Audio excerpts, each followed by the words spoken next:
December 25th, 1941, General Heinz Guderian was summoned to Hitler's headquarters.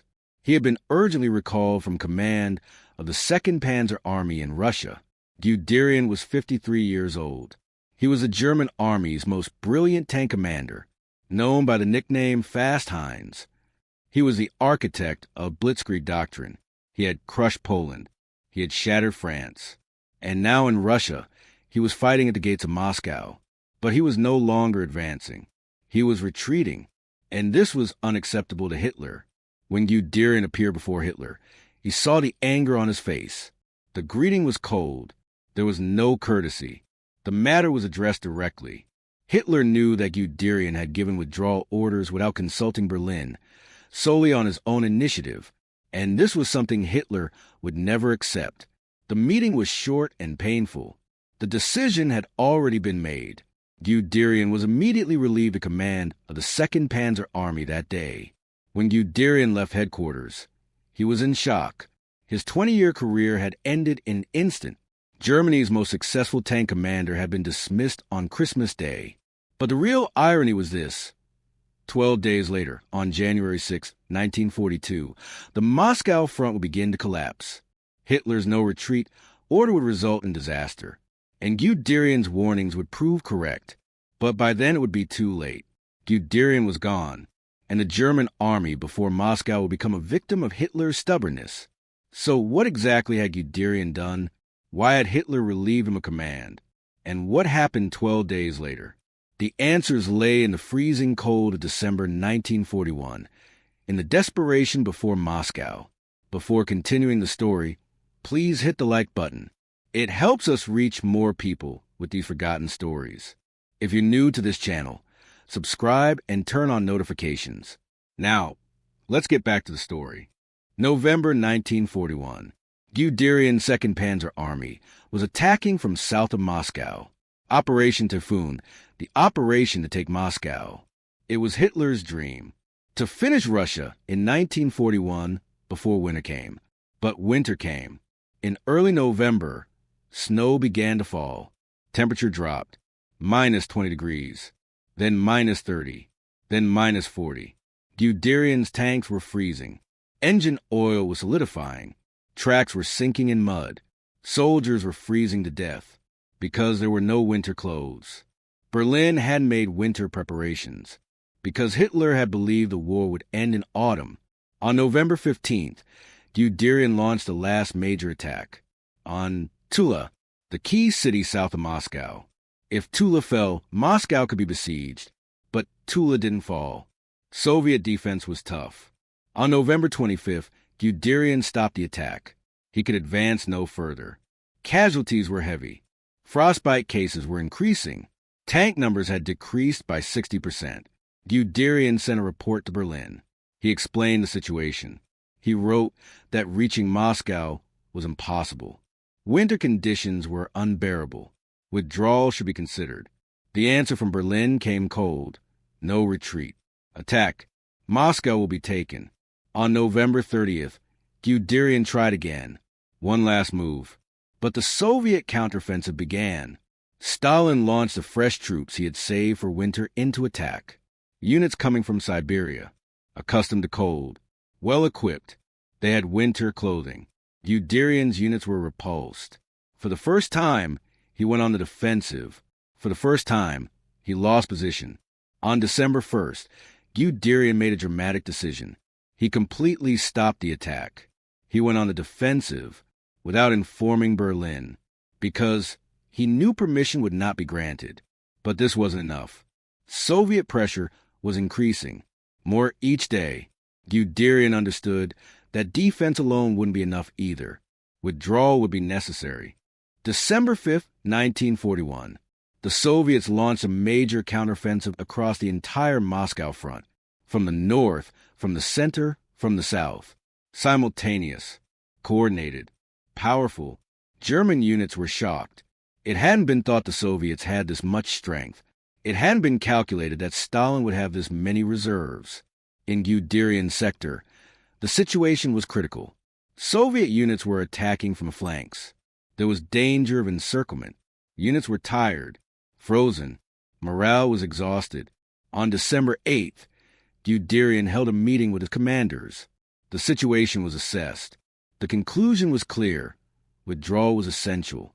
Otherwise, the entire army would be encircled. But the problem was this. Hitler wasn't allowing withdrawal. There was a no-step-back order across the entire front. Every commander knew whoever gave withdrawal order will be relieved of command.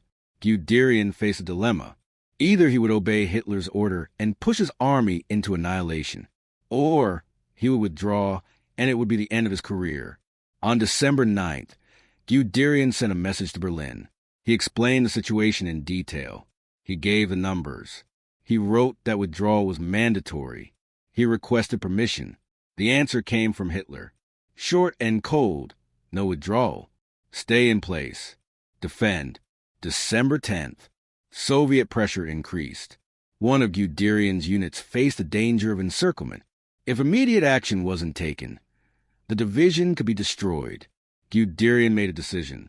On his own initiative, he gave that unit a withdrawal order. Small scale, tactical withdrawal.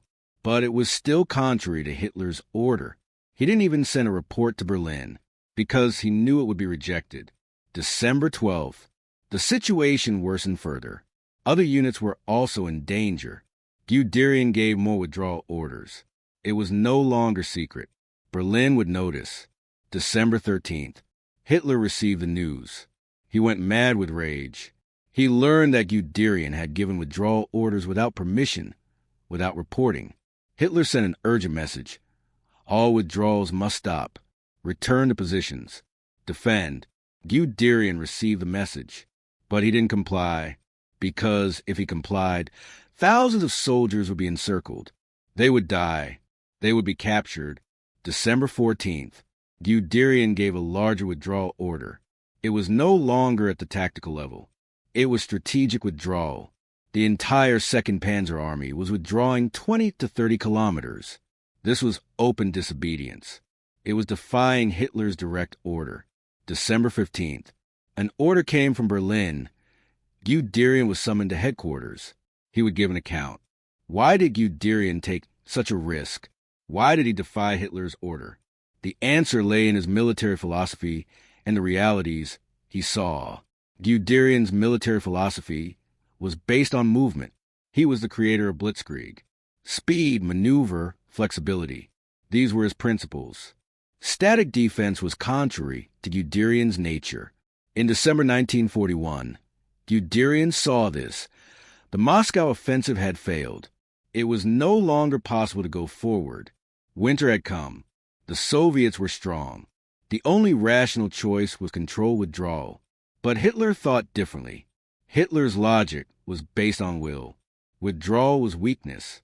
Endurance was strength. What would overcome everything? Guderian understood Hitler's logic, but didn't agree, because he saw the realities at the front. First, cold, minus 40 degrees. German soldiers were freezing. There was no winter clothing. Hundreds of frostbite cases every day. Fingers were breaking off. Feet were freezing. Second, equipment. 60% of tanks weren't working. Engine oil had frozen. Tracks had broken. There were no spare parts. Third, supply. Logistics had collapsed. Roads were covered with snow. Trains couldn't come. Ammunition was running low. Food was scarce. Fourth, Soviet strength. Stalin was bringing fresh troops from Siberia. More each day. Well-equipped. Ready for war. Fifth, encirclement risk. Soviets were attacking from the flanks. German lines were weak. The danger of encirclement was real.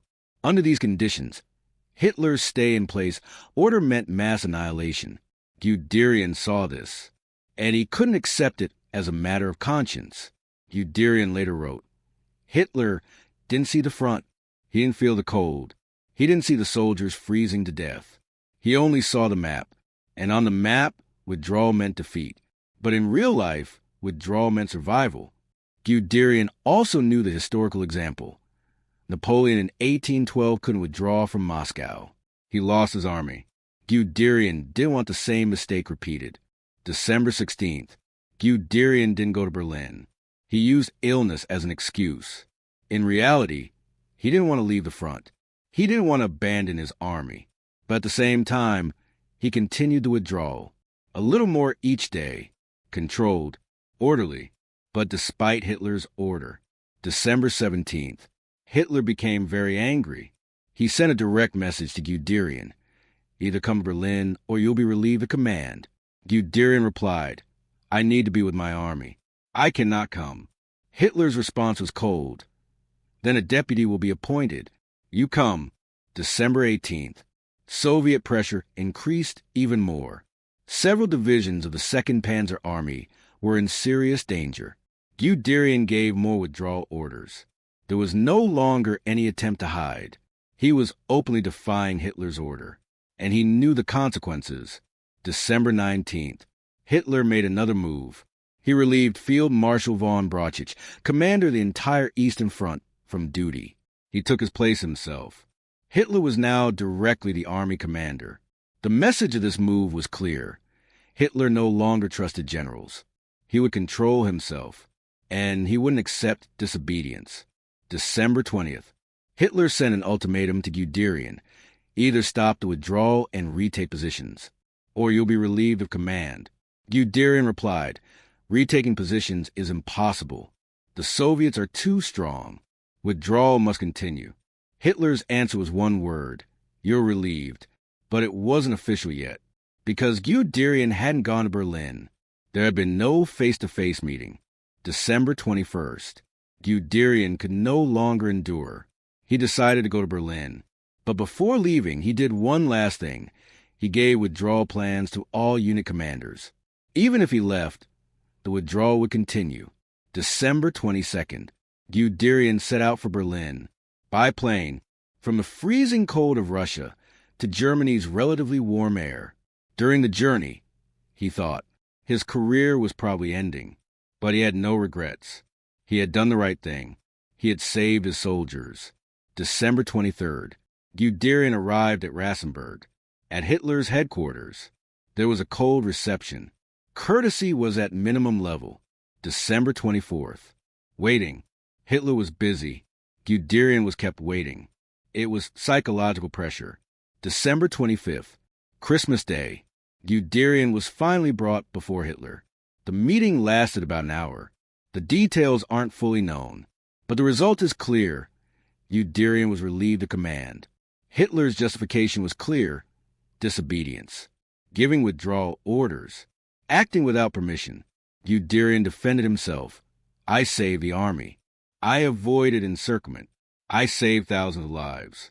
Hitler didn't listen. Withdrawal is weakness. Endurance was required. You failed. Guderian tried one last argument. The Russian front is at the point of collapse. Withdrawal is essential. Otherwise, Hitler cut him off. No withdrawal. That's my final word. Guderian understood. There was no argument. The decision had been made. When Guderian left headquarters, he was a general relieved of command. The 2nd Panzer Army was no longer his. His career seemed finished. But the irony was this: Guderian was right. And 12 days later, everyone would see it.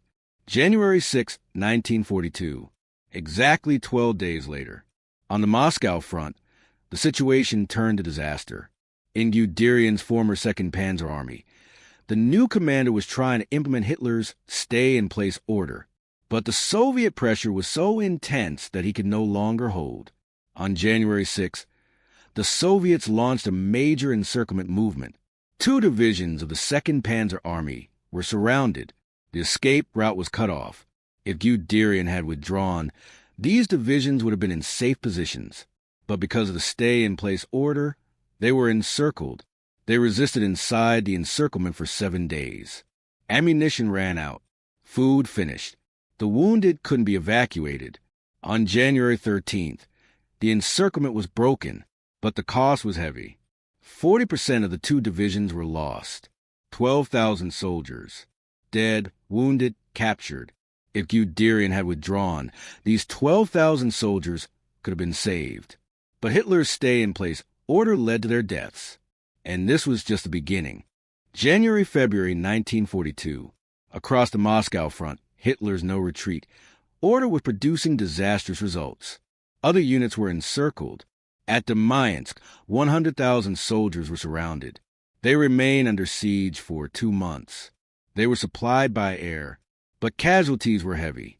Similar situation at Rzhev. Similar situation at Vyazma. The same story everywhere.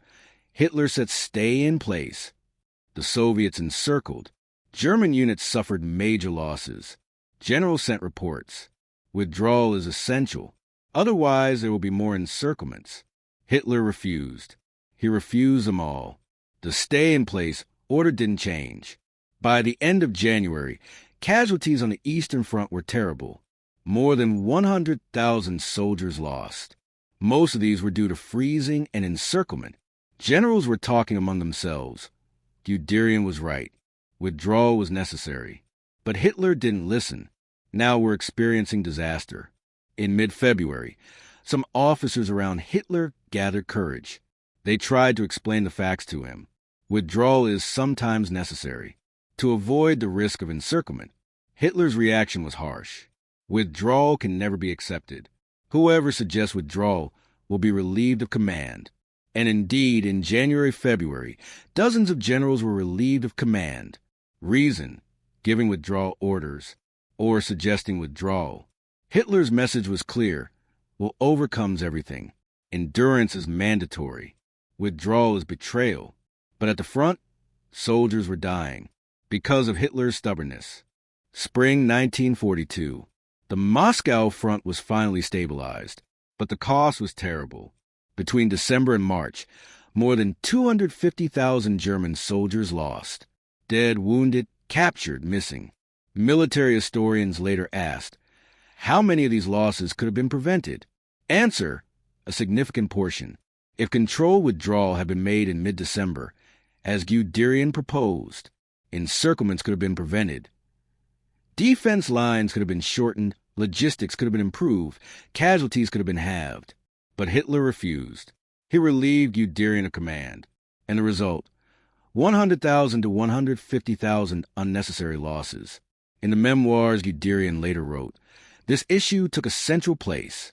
In December 1941, I and other commanders were proposing control withdrawal. Military logic was clear. Soviet superiority, winter conditions, logistics problems, all required withdrawal. But Hitler refused. Not only refused, he relieved everyone who proposed withdrawal command. I was relieved. So were others. Result: terrible losses. 250,000 soldiers. Half of these could have been prevented, but Hitler's stubbornness led to their deaths. I tried to save my soldiers. I gave withdrawal orders.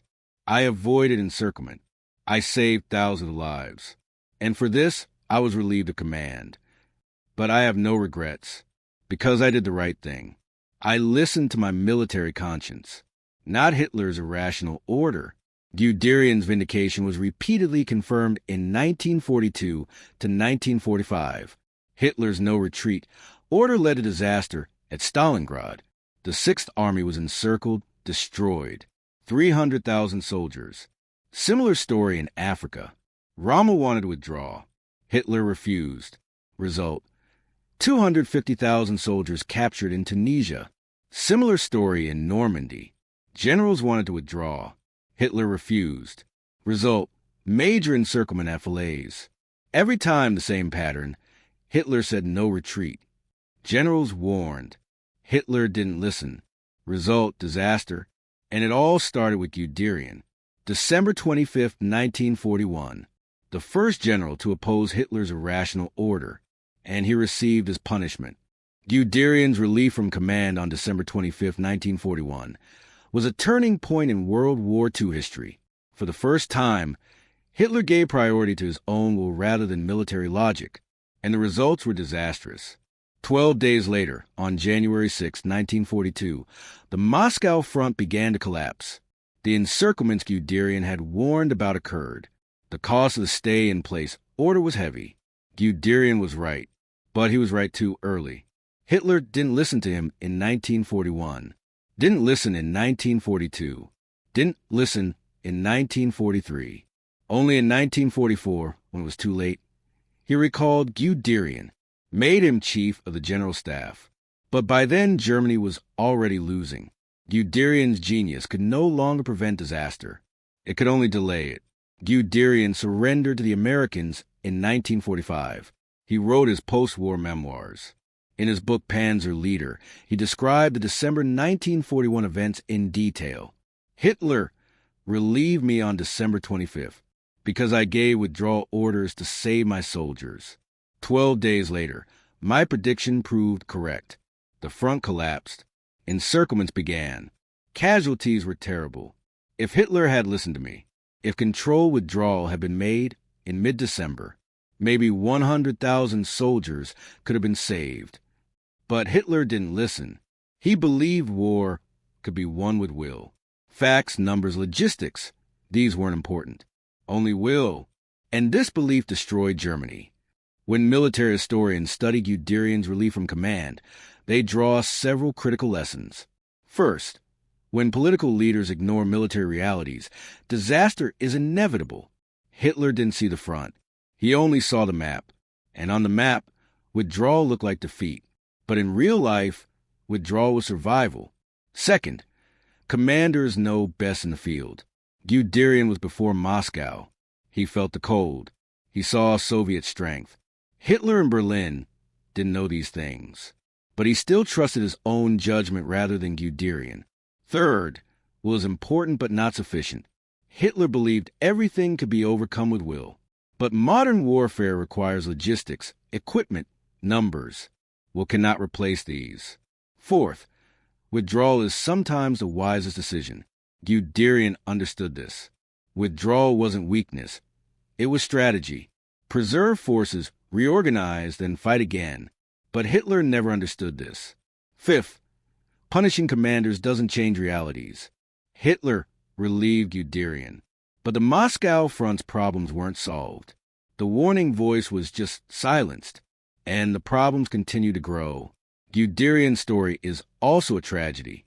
Germany's most brilliant tank commander made the right decision. He saved his soldiers, and he was punished for it. Hitler relieved him 12 days too early. 12 days later, it became clear that Guderian was right, but it was too late. The Moscow front collapsed. 250,000 soldiers were lost. 100,000 of them could have been saved if Guderian had been listened to. Hitler is responsible for these losses, for Guderian's relief from command, and for Germany's ultimate defeat, because Guderian wasn't just a commander.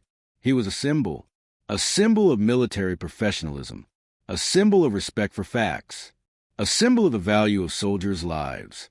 By relieving him, Hitler rejected these values. He chose will, ideology, stubbornness, and he destroyed Germany. December 25th, 1941, Guderian was relieved. 12 days later, January 6, 1942, the Moscow front began to collapse. The connection between the two dates is clear. Hitler didn't listen to realities. He punished professionals. And Germany paid the price. Guderian was right, but too early, and that was his tragedy. If this story affected you, please hit the like button. Every like helps us reach more people with forgotten stories. Subscribe and don't forget to turn on notifications. Leave a comment right now and tell us where you're watching from. America, United Kingdom, Canada, or Australia. This community is spread all over the world, and every viewer here plays a role in ensuring history is not forgotten. Thank you for watching.